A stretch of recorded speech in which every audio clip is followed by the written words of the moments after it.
அவர் சட்டமன்றத்தில் திரு எடப்பாடி பழனிசாமி பேசும்போது தோடி விடைபெறுகிறேன் அப்படின்னு அவர் மைக்கை வச்சு பேசும்போது அந்த மீம்ஸ் ரீல்ஸ்லாம் பார்க்குறோம், ஒரு சோகமான ஒரு கமெண்ட்லாம் பார்க்குறோம், இந்த மனுஷனுக்கா இப்படி அப்படிங்கிறப்ப என்னதான் இருந்தாலும் நம்ம எப்படியோ பார்த்த ஒரு தலைவர், ஒரு பார்த்த முகம் இவ்வளோ வாடி போயிருக்கு, கூட இருக்கிறவங்கலாம் குழி பறிச்சிட்டாங்களே அப்படிங்கிற மாதிரி அந்த ஒரு இதுக்கெல்லாம் இருக்க தானே சார் செய்யுது. விடைபெறுகிறேன், நன்றி.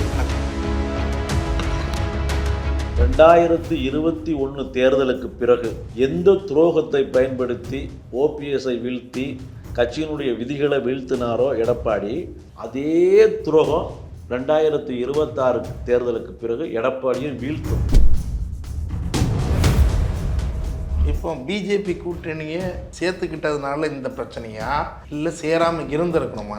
என்றைக்கு எடப்பாடி பழனிசாமி இந்த கட்சிக்கு தலைமையேற்று திராவிடம்னா என்னன்னு எனக்கு தெரியாது, அதெல்லாம் படித்தவங்கள்ட்ட போய் கேளுங்க அப்படின்னு சொன்னாரோ, இருந்துச்சா ஓபிஎஸ்ஸை தூக்கி வெளியே விடும் போதும், சின்னம்மாவை தூக்கி வெளியே விடும் போதும், தினகரனை தூக்கி வெளியே விடும் போதும் டிஎஸ்க்கும் ஓபிஎஸ்க்கு தான் சண்டை. இந்த சண்டையில் இடையில் வந்த பாடி தான் இந்த எடப்பாடி. ஆனால் எடப்பாடிக்கும் சசிகலாவுக்கும் ஏதாவது சண்டை இருக்கா, கெடுதல் இருக்கா? உங்களை பார்த்து வந்தோடனே வணக்கம் தம்பின்னு பார்த்து சிரிக்கிறது ஒரு குற்றமா? மனித பண்பு இல்லையா சிரிக்கிறதுங்கிறது? இப்போ அம்மா போட்டோ எடுத்து திரு ஸ்டாலின் போட்டோ இருக்கு. எந்த சூழ்நிலையில் அந்த சூழ்நிலையே மாறி இருக்கலாம். திமுக வெளிலேருந்து ஆதரவு கொடுக்குது, திருமாவளவன் சிஎம், அதிமுகவில் அமைச்சர்கள் அப்படின்னு சொன்னால் தான் முதலமைச்சர் இல்லையா? அப்போ கிடையாது. அதுவும் திருமாவளவன் கீழே போய் நான் இருக்க முடியுமா அப்படின்னா, ஏன் திருமாவளவன் ஏன் இருக்கக்கூடாது? அப்போ அவரை தலித்துன்னு பார்க்குறீங்களா? நாங்கள் தாவைக்குடன் கூட்டணி வைக்கலாம் என்று சொன்னோம், அதையும் இபிஎஸ் தடுத்து விட்டார் அப்படின்ட்டு. ஆமாம், வச்சிருக்கலான்றீங்களா? திமுக கூட சேர்ந்து ஆட்சி அமைக்கலாங்கிற முடிவுக்கு வந்த எடப்பாடி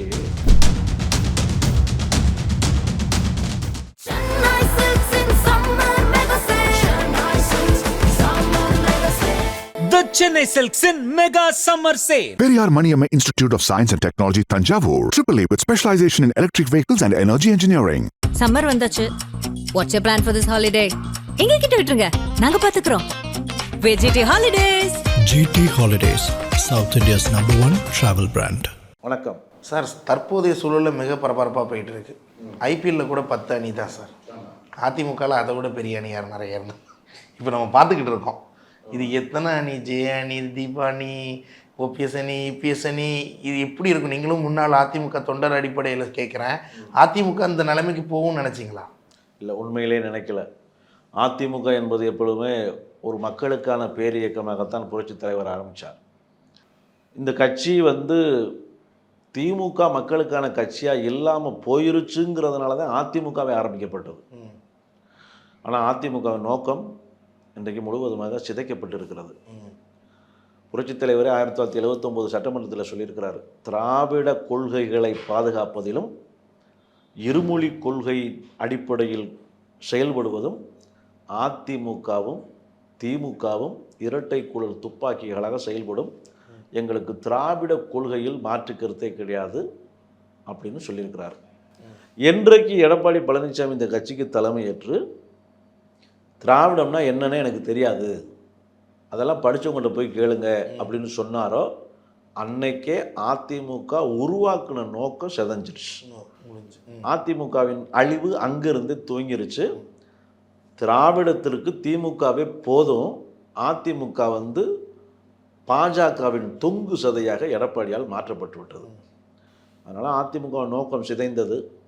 எடப்பாடிங்கிற ஒரு கோஷ்டி தலைவரால், ஒரு ஜாதிய தலைவரால் அந்த அதிமுகங்கிற ஒரு மாபெரும் மக்கள் இயக்கம் கொஞ்சம் கொஞ்சமாக சிதைந்து சீரழிந்து சின்ன பின்னப்பட்டு, இது எப்படி சார் நம்ப முடியும்?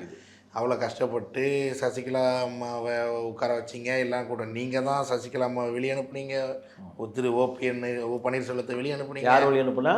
அதிமுக தொண்டர்கள். உங்கள் தலைமை தானே இப்போ இருக்கிற இதே பேசுகிற சிவி சண்முகம், இதே பேசுகிறது தான் எல்லாருமே. இப்போ பேசுகிறவங்க எல்லாருமே தான் திரு எடப்பாடியார் வந்தால் தான் எடப்பாடி கூட இருந்துக்கிட்டு அப்படி. ஆமாம், அப்படி தான் பின்காலத்தில் எடுத்து போய் பார்த்தா முற்பகல் செய்யின் பிற்பகல் விளையும். அன்னைக்கு இது பண்ணதுக்கு இப்போ கஷ்டப்படுறாங்களா?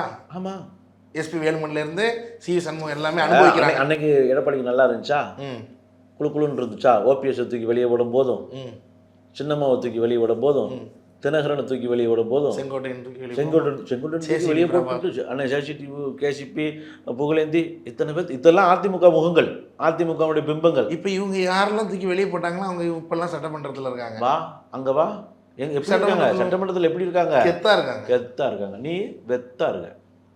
ஸோ அதுதான் அதுதான் அதிமுக.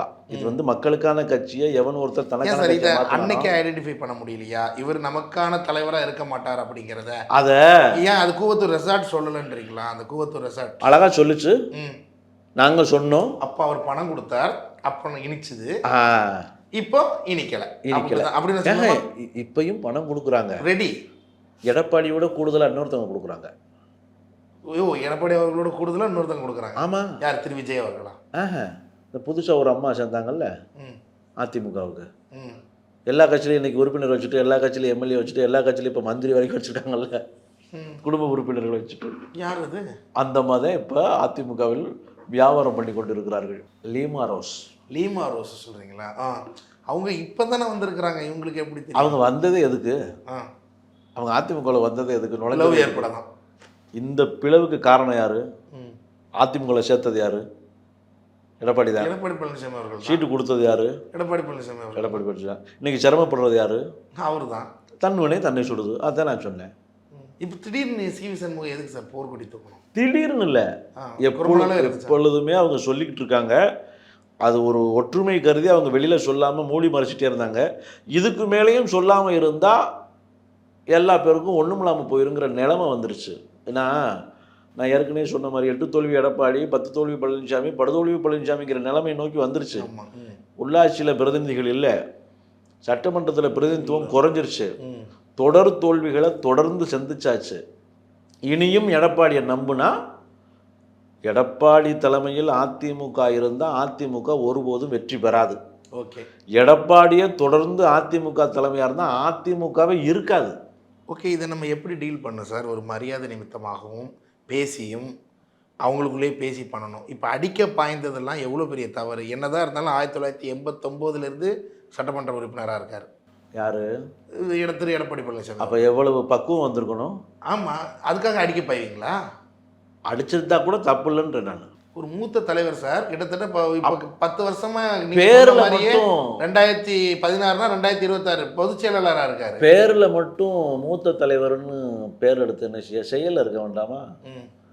கெட்டாலும் பட்டாலும் என்னாலும் மேன்மக்களேங்கிற நான் என்ன அர்த்தம்னா, பொறுமையாகவும் நிதானமாகவும் எல்லாரும் ஏற்றுக்கொள்ளக்கூடிய ஒரு கருத்தை சொல்லுபவனாகவும் எல்லாரும் அக்செப்ட் பண்ணுகிற தலைவனாகவும் இருந்தால் தான் மேன்மக்கள். எனக்கு புரியல சார், இத்தனை நாளாக இனிச்சது இப்போ கசக்குதுன்னா எனக்கு புரியலையே. அப்போ அந்த பணம் பட்டுவாடா எல்லாமே நடந்து கொடுக்குற வரைக்கும் நான் ஓகே இனிச்சிக்கிட்டே இருப்பேன். பணம் இல்லை, அடுத்து நம்ம வேறு ஏதாவது பண்ணணும் அப்படிங்கிறப்ப வா கட்சியை இது பண்ணலாம், ஆட்சியை ஏதாவது முன்னேற்ற பாதை கொண்டு போகலாம் அப்படின்னு சொல்லும்போது கசக்குது. இப்படி நடக்கக்கூடாதுன்னு எடப்பாடி விலை கொடுத்து வாங்கும்போதே நாங்கள் சொன்னோம். அதிமுகவினுடைய விதியை எம்ஜிஆர் என்ன உருவாக்கி வச்சுருந்தாங்கன்னா, தொண்டர்கள் தான் அதிமுக தலைமையை தேர்ந்தெடுக்கணும். அந்த விதியை எடப்பாடி முதல்ல சிதைச்சார். 10 மாவட்ட செயலாளர் முன்மொழியணும், 10 மாவட்ட செயலாளர் வழிய மொழியணும், 5 ஆண்டு காலம் தலைமை நிலைய பொறுப்பில் இருந்திருக்கணும், சிலுவம்பாளையத்தில் பிறந்திருக்கணும், பழனிசாமிங்கிற பேர் இருக்கணுங்கிறத சொல்லலை அவர். அந்த விதியை அப்படிங்கிறதுக்கு சொல்லி வச்சுருந்தார். இந்த விதியை எடப்பாடிக்கான தானே திருத்தினாங்க. இப்படி ஒரு விதியா? அதை அப்போ தொண்டரினுடைய அதிகாரத்தை பறிச்சாச்சு. 2வது, பொதுச் செயலாளர் தான் செயற்குழு பொதுக்குழு கூட்டணும்னு விதி இருந்துச்சு. ஆமாம், அதே விதியத்தை ஒருங்கிணைப்பாளர் இணை பண்ணும்போது அவங்க ஒருங்கிணைப்பாளர் தான் கூட்டணும்னு விதி. அதாவது பேர் மாற்றம், ஒருங்கிணைப்பாளர் இணை ஒருங்கிணைப்பாளர் இருந்தால் பொதுச் செயலாளருக்கு பதிலாக ஒருங்கிணைப்பாளர், அவ்வளோதான் சேஞ்ச். எப்போ சார் அந்த இரட்டை குழல் துப்பாக்கி இருக்கும்போது? ஆமாம், இரட்டை குழல் துப்பாக்கி இவங்களே சொன்னாங்கல்ல. அப்போ ஒருங்கிணைப்பாளர் கூட்ட வேண்டான்னு சொல்லும்போது யார் கூட்டுனா? இதே தலைமை கழகம் தானே. தலைமை கழகம் கூட்டுறது சரின்னு சொல்லி தீர்ப்பு வாங்கிட்டு வந்தது யாரு? இதே எடப்பாடி தானே. பொதுக்குழுக்கே அதிகாரம் இல்லைன்னு அதிமுக விதி சொல்லுது. ஆனால் பொதுக்குழுக்கு தான் அதிகாரம்னு தீர்ப்பு வாங்கிட்டு வந்தது யாரு? இதே எடப்பாடி. இப்போ தலைமை தான். இப்போ அப்போ ஒருங்கிணைப்பாளர் வேண்டாம், தொண்டர்கள் வேண்டாம், அதிமுகவுடைய சட்டத்திட்ட விதிகள் வேண்டாம், எல்லாமே எனக்கானன்னு எடப்பாடி நினச்சிக்கிட்டாரு. அது தனக்கான விதின்னு. இன்னைக்கு இதே விதியை பயன்படுத்தி சிவி சண்முகம் எஸ்பி வேலுமணின்னு பெரும்பான்மையான நிர்வாகிகள் இப்போ அங்கே இருக்கிறாங்க. இதுக்காக முந்தி போய் எடப்பாடி என்ன செய்கிறாரு, 10 மாவட்ட செயலாளர், 27 மாவட்ட செயலாளர், 25 மாவட்ட செயலாளர் மாற்றுறாரு, டக்குன்னு மாற்றுறாரு. மாற்ற முடிஞ்ச இவர் அடிப்படை உறுப்பிலேருந்து ஏன் நீக்க முடியல? உனக்கு நேர் எதிர்ப்பாக அவங்க வேலை செய்கிறாங்கன்னு தெரிஞ்சிருச்சு, அடிப்படை உறுப்பிலேருந்து நீக்கு. இப்போ பிஜேபி கூட்டணியை சேர்த்துக்கிட்டதுனால இந்த பிரச்சனையா, இல்லை சேராமல் இருந்திருக்கணுமா? அந்த நிலைமைக்கு காரணம் யார்? எடப்பாடியை என்னைக்கு தலைமைன்னு சொல்லி முதலமைச்சர்னு சொல்லி இந்த அம்மா நியமிச்சாங்களோ அன்னைக்கே முதல் கோணல் முற்றும் கோணலாக அதிமுக. யாரை நியமிச்சிருக்கணும்? ஏன் ஓபிஎஸ்ஸே கட்சி நல்லா தானே வழிநடத்தி போனார். அம்மா அவர் வந்து எங்கே தன்னை தவறானவன்னு எங்கேயாவது நிரூபிச்சாரா? விசுவாசமானவன் தானே ஓபிஎஸ் நிரூபிச்சாரு. அம்மா உயிரோடு இருக்கும்போது எனக்கு இப்படி ஒரு விசுவாசி கிடைத்தது என்னன்னு நான் பெருமைப்படுகிறேன். பரதனுக்கு நிகராக தானே அவங்க சொன்னாங்க. ஓ பன்னீர்செல்வம் நியமிச்சிருக்கணும். திமுக சேர்த்து விட்டுருப்பார் போல. இப்போதான் திமுக போயிருக்காரு. அது எப்படி சார் திமுகக்கு எதிராக ஓப்பன் உங்களை பார்த்து வந்தோடனே வணக்கம் தம்பின்னு பார்த்து சிரிக்கிறது ஒரு குற்றமா? மனித பண்பு இல்லையா சிரிக்கிறதுங்கிறது? இப்போ அம்மா போட்டோ எடுத்து ஸ்டாலின் போட்டோ இருக்கு. எந்த சூழ்நிலையில? எந்த சூழ்நிலை? அந்த சூழ்நிலையே மாறி இருக்கலாம். எந்த சூழ்நிலையில? அந்த டைம்லயே ஒரு 2 வருஷத்துல ஒரு பிரச்சனை வருது. அன்னைக்கு பொதுச்செயலாளர் இன்னைக்கு மாறின திரு ஓ பன்னீர்செல்வம் அன்னைக்கு ஏன் மாற மாட்டாங்க? எந்த நம்பிக்கையில அவங்க மேல உள்ளவங்க அவங்கள நம்பி ஒப்படைப்பாங்க? அப்பவே நம்ம பார்த்துருக்கோம். திரு எடப்பாடி பழனிசாமி அவர்கள் திமுகவின் கைகூலி திரு ஓ பன்னீர்செல்வம் அவர்கள் சொன்னாரா இல்லையா? சரி. அப்படிங்கிறப்ப அன்னைக்கு அந்த டவுட் இருந்திருக்கு. எப்படி நம்பி கொடுக்க முடியும்? ஒரு அதிமுகங்கிற எஃகு கோட்டை அம்மா சொன்ன மாதிரி கட்சி ஆட்டம் இருந்துச்சு. இபிஎஸ் கிட்ட தான் இருந்துச்சு. அதுக்கு முன்னாடி தானே ஓ பன்னீர்செல்வம் கிட்ட இருந்துச்சு. கட்சி இல்லை, ஆட்சி தான் ஓபிஎஸ் இருந்துச்சு. கட்சி ஆட்டம் இருந்துச்சு. சசிகலா மாட்டம் இருந்துச்சு. அப்போ கட்சி வச்சிருக்கவங்க போய் கட்சியை சேர்க்க முடியுமா? ஆட்சி வச்சிருக்கவங்க போய் சேர்க்க முடியுமா? கட்சி வச்சிருக்கவங்க தான். அப்புறம் ஏன் உங்க மேல நம்பிக்கை இல்லை? திரு சசிகலாவை வெளியே அனுப்புங்கள் அப்படின்னு சொல்லிட்டு 2 பேரும் தானே ஒன்று சேர்ந்தாங்க. ஆமாம். திரு இபிஎஸ் அவர்களும் திரு ஓபிஎஸ் அவர்களும். அப்போ ஏன் இவங்களுக்கு அந்த இது கொடுக்கல? அப்போ இவருக்கு தலைமை இணை ஒருங்கிணைப்பாளர் தான் கொடுத்து இரட்டை குழல் துப்பாக்கி மாதிரி. யாருக்கு? ஓ பன்னீர்செல்வம் அவர்களுக்கு ஒருங்கிணைப்பாளர் அவர். தலைமை ஒருங்கிணைப்பாளர். அதுக்கும் மேலே அவர் தானே இருந்தார். ஆமாம். அப்படிங்கிறப்ப ஒருவேளை அப்போவே பயம் இருந்திருக்குமா இருக்கும் சார், இவர் திமுக கிட்டே அடகு வச்சுட்டாருன்னா போச்சே அப்படிங்கிற மாதிரி. நீங்கள் 10 வருஷம் கழிச்சு சொல்கிறீங்க சார். நான் ஓ பன்னீர்செல்வத்தை நம்பலை, நீங்கள் இபிஎஸ் நம்பலை, அவர் அப்பவே கொடுக்குறாரு. அதுதான் முதல் கோணல் முற்றுக்கோணல்னு சொன்னேன். அவர் சிரிச்சதுக்கே வந்து சசிகலாமா ஐயோ சிரிச்சுட்டாருன்னு ஃபீல் பண்ணுச்சு. இன்னைக்கு கூட்டணி பேச்சுவார்த்தையே நடத்திட்டார் எடப்பாடி. இப்போ ஒரு ப்ரெஸ் மீட்டே போட்டாங்க. அதான் சசிகலாமா அதான் கூட்டணி பேச்சுவார்த்தையே நடத்திட்டாரு. சசிகலாமா வந்து ஓபிஎஸ்க்கும் சசிகலாமாவுக்கும் சண்டை. அதாவது நான் ஏற்கனவே ட்வீட்லாம் பண்ணியிருக்கேன். கையை பிடிச்சி விகேஎஸ்க்கும் ஓபிஎஸ்க்கு தான் சண்டை. இந்த சண்டையில் இடையில் வந்த பாடி தான் இந்த எடப்பாடி.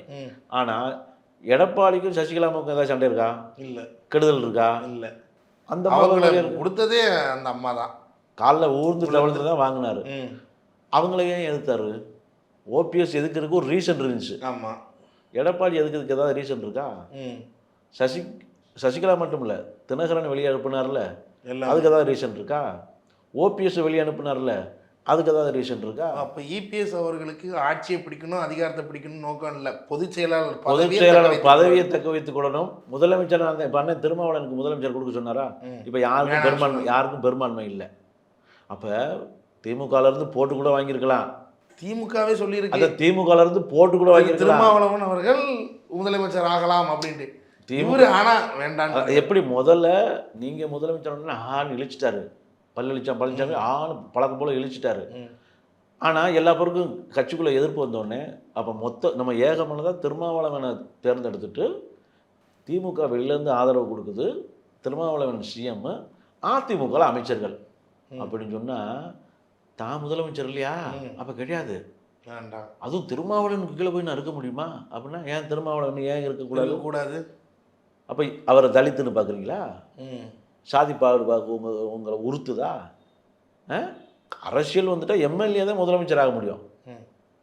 அவர் எம்எல்ஏ இருந்துட்டு போகிறாரு, எம்எல்ஏ ஆக்கிட்டு இருந்துட்டு வைக்க போகிறோம். எல்லாரும் ஏற்றுக்கக்கூடிய ஒரு ஆட்சி அமைச்சிருக்கலாம்ல. ஒரு சமத்துவம், சகோதரத்துவம், சாதி மத இனமற்ற ஒரு முதலமைச்சரை வந்திருக்கலாம்ல.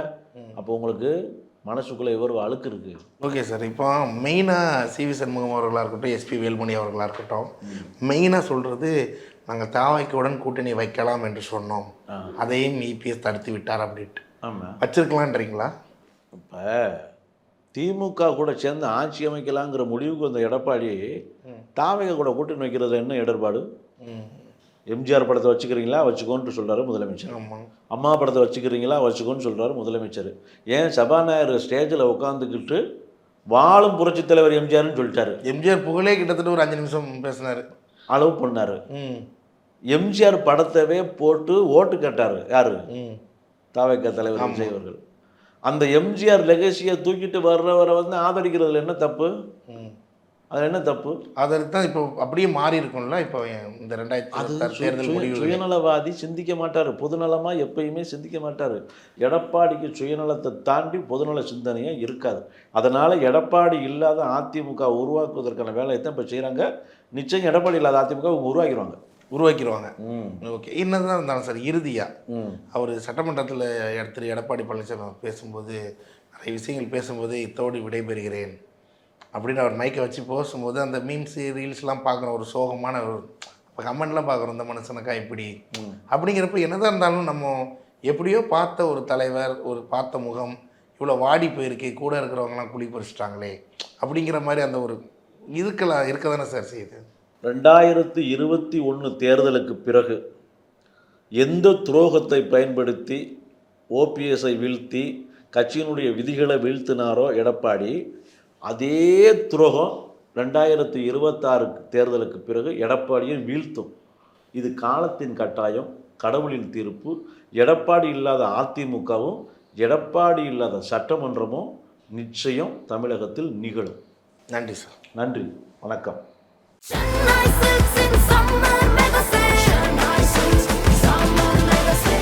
The Chennai Silks in Mega Summer Sale. Periyar Maniamma Institute of Science and Technology, Tanjavur. AAA with specialization in electric vehicles and energy engineering. Summer வந்தாச்சு. What's your plan for this holiday? எங்க கிட்ட விட்டுருங்க, நாங்க பாத்துக்கிறோம். VGT Holidays. GT Holidays, South India's #1 travel brand.